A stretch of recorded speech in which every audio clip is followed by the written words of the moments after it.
La refracción subjetiva es aquella en la que el paciente ha de responder a las preguntas del optometrista para determinar de una forma correcta cuál es la lente que proporciona una mejor visión.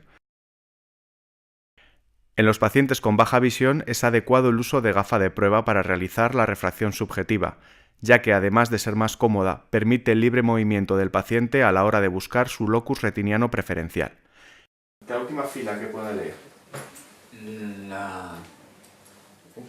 La tercera. Es conveniente realizar la refracción de una forma protocolizada para minimizar los errores. Por ello se recomienda empezar siempre por el mismo ojo. Se colocan en la gafa de prueba las lentes correspondientes a la retinoscopia neta obtenida previamente. Si la potencia es mayor de 4 dioptrías, se deberán colocar las lentes en la celdilla más cercana al ojo que está por detrás de la montura. Habrá que tomar la agudeza visual nuevamente, dado que es el punto de partida para las siguientes maniobras del proceso de refracción, y comenzar desde ese punto.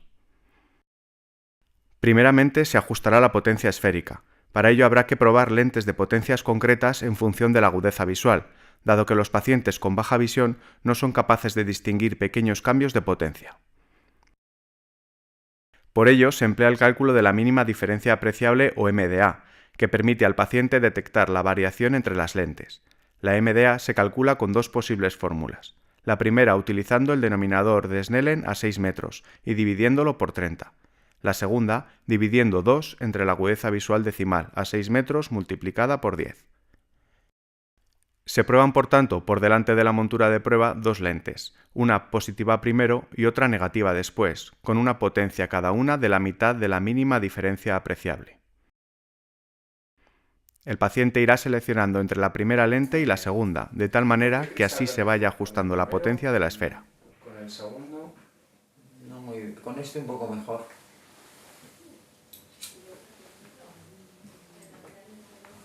Mejor primero. No. Segundo. Una vez ajustada la esfera, hay que comprobar el astigmatismo. Para ello se empleará el cilindro cruzado de Jackson con una potencia que se base en la mínima diferencia apreciable de la agudeza visual que tenga en ese momento el paciente. La primera comprobación será la del eje. Para ello hay que alinear el mango del cilindro cruzado con el eje de la lente que está situada en la gafa de prueba y voltearlo para que el paciente elija entre una de las dos posiciones.